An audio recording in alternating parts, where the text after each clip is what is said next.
of Nim, Chapter 20, The Main Hall. The Main Hall. There came a knock on Nicodemus's office door. It opened, and Justin and Mr. Ages entered. "Back so soon?" said Nicodemus. "Soon," said Justin. "It's past noon. It's lunchtime." "Past noon?" Miss Frisby stood up, remembering her children waiting at home. Down in the rat's home, with the artificial light, it was hard to tell the passage of time, and she had been so engrossed in Nicodemus's story that she had not glanced at the clock. Justin was wearing a satchel, like Nicodemus's, and from it he took a small package.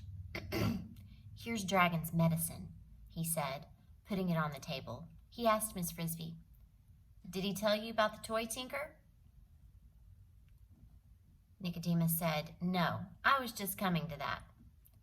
"But I can't stay to hear it now," said Miss Frisby. "My children will be waiting for their lunch." A plan was worked out. Mrs. Frisby would go home and take care of her children. Nicodemus, Justin, Arthur, and the other rats involved would work out the details of moving her house, which would be done that night at 11 o'clock. "After the Fitzgibbons are asleep, and we're sure Dragon is too," said Nicodemus. Miss Frisby would return in mid-afternoon to the rose bush. Mr. Ages said, "And I'm going to lie down. After making that trip in this cast, I'm tired." "You can have your choice of rooms," said Nicodemus. "Now that Jenner and his friends are gone, we have 7 empty rooms." "Thank you," said Mr. Ages. "Mrs. Frisby, when you return, I will tell you, as well as I can, exactly how to put the powder in Dragon's food." As she hurried home, Mrs. Frisby considered just how much she should tell her children about all that had happened and all that was going to happen. She decided at this stage, at least, she would not tell them about their father's connection with the rats, and also that she would not say that she had volunteered to put sleeping powder into Dragon's bowl. That would worry them. She could tell them perhaps when it was safely done, when, among other things, there would be no chance for Martin to volunteer in her place. She would tell them simply that, as the owl had suggested, she had gone to the rats and asked for help. She had found them friendly and intelligent, and a group of them were coming tonight to move the house to a place where it would be safe from the plow. That would be enough. She could tell them the whole story later, when she knew it all herself. But it was not enough. The children were skeptical at first, then intensely curious, especially Timothy, who was looking stronger and feeling more energetic, but still laying in bed, primarily because Teresa and Martin had made him. "But why," said Timothy, "why would the rats do that? We don't know them at all. Nobody does. They keep to themselves." "Maybe it's because the owl sent me," said Mrs. Frisby, searching for an answer that would satisfy him. They seemed to be impressed by the owl. "For that matter," said Timothy, "I don't even see why the owl wanted to help you. He's no friend of ours either. Maybe they thought someday we could do them a favor in return." "Oh, Mother," said Cynthia, "how would we ever do them a favor?"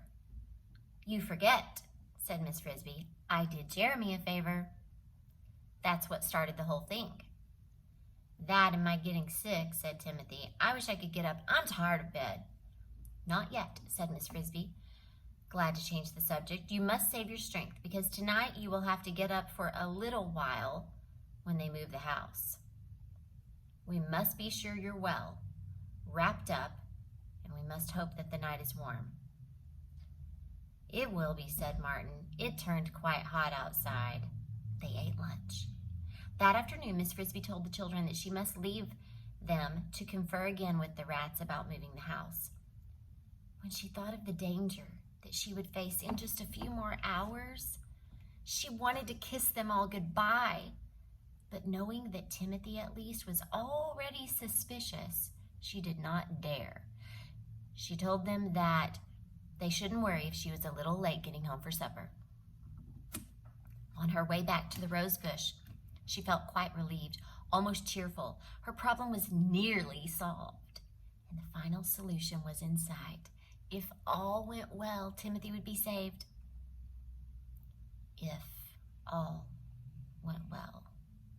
Then the thought of what she had to do came back to her like the clanging of an alarm bell. What worried her most was not so much putting powder into Dragon's food, but the fear that at the last minute she might lose her nerve and mess it up somehow. What if she wrecked the plan? She looked toward the Fitzgibbons farmhouse, and there on the back porch, lying in the sun, was Dragon. He was watching a pair of sparrows play in the grass, halfway to the chicken yard. The tip of his tail barely twitched as he debated whether or not they were near enough to spring for. He looked very big and very dangerous. At least he was not looking her direction, and Miss Frisby hurried onto the bush, directly to the hidden entrance, and slipped inside. When she reached the arch portal, Brutus was standing guard as before, but this time he greeted her politely. "I've been expecting you," he said. "May I go in?" "If you'll wait just a minute, I'll get Justin." He went inside the arch and pressed a small button on the wall. Miss Frisby had not noticed it before. "A doorbell?" she said. "It rings a buzzer down below. If I pushed it 3 times, you'd see some action." "Action?" "That's an alarm signal. A dozen rats would come to this door, ready to fight. All the rest, with women and children, would be hurrying out the back door." I didn't know there was a back door. "It comes out in the woods, in a blackberry bramble.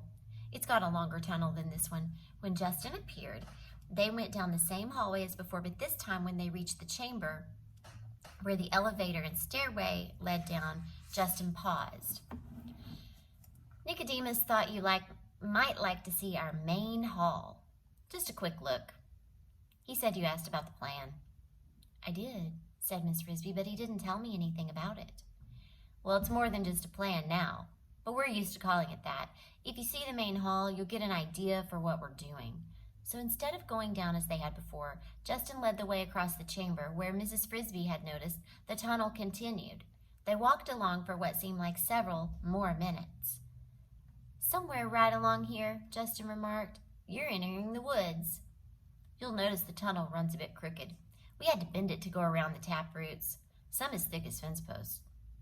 They went on until they came to a fork in the tunnel. "Right fork leads out to the blackberry bramble," said Justin. "Left fork leads to the main hall." They took the left. From ahead came noises, sound of many rats talking, of hurrying and thumping and machinery running. They stepped into what looked like a factory. It was the biggest room Mrs. Frisby had ever seen, half the size of a house, with a ceiling and a floor of hard gray rock. It was brightly lit with electric bulbs. Here the large-sized ones strung unshaded, and beneath them were the rats at work. Everywhere, rats running electrical motors that ran belts, that ran small circular saws, drills, grindstones, and other tools. Mrs. Frisby could not name all of these tools. Rats hammering, welding, cutting, but most of all, rats hauling. There was already a steady procession to and from the far end of the chamber, and each of these rats wore a harness to which was fastened a pair of large, sturdy sacks, one on each side, like a miniature pack horse. As the rats trooped in, their sacks were empty. They disappeared into part of the room that was hidden by a high wall of wood. When they came out, their sacks were full and heavy. As she watched, a troop of 10, their sacks bulging, went past her and out of the tunnel. Miss Frisby stood here and just gaped. She felt dizzy at the sight, the motion, the noise, and the size of the room, which must have measured 20 feet long and almost as wide. "How did you ever dig such a big room?" she asked. "We didn't," said Justin. "We found it. It's a natural cave. You can see that the ceiling and the floor are solid rock. That's the reason, or the main one, that we chose this spot to live. Others have lived here before us, probably for centuries before there was a farmhouse, bears, then wolves, then foxes, then groundhogs. We had quite a cleaning job to do, I can tell you. All of these rats, they're on a schedule," Justin explained, talking close to Miss Frisby's ear to be heard above the noise. "So they can't stop working." One group, especially busy, was gathered around an odd-shaped object of wood and metal about a foot long. It was curved and had a point on one end. It looked, Miss Frisby thought, rather like the side of a small boat. Could rats be making a boat? Then she saw that they were fastening a strong metal ring to the top of it. Justin led her to it.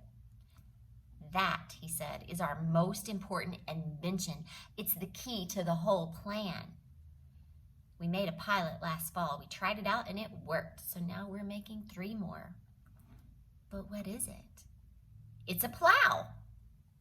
Nicodemus designed it himself after reading every book he could find about farm tools. It's light and sharp, especially made to be pulled by rats. It takes 8 of us to pull it, more if the turf is tough. But with it we can turn over in a day of hard work a patch of earth about 10 by 15 feet. But why? Miss Frisby said. Why do you need it?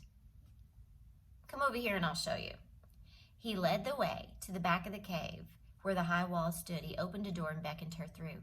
She stood in a large wooden bin, staring at her feet, and rising in a slope to the wall of the cave was a small mountain of grain.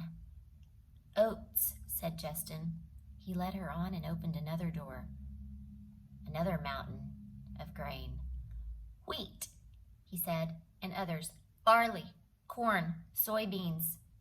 We've been building these stockpiles for a long time, he said, all from Mr. Fitzgibbon's barn. Now we have a 2-year supply for 108 rats, plus enough to plant for 2 crops in case the first one fails. In there, he gestured toward the last bin, we have boxes full of seeds. Seeds for tomatoes, beets, carrots, melons, and a lot more. All the time they stood there, and Miss Frisby stood in amazement. If the ants can do it, Nicodemus said, if the bees can do it, so can we.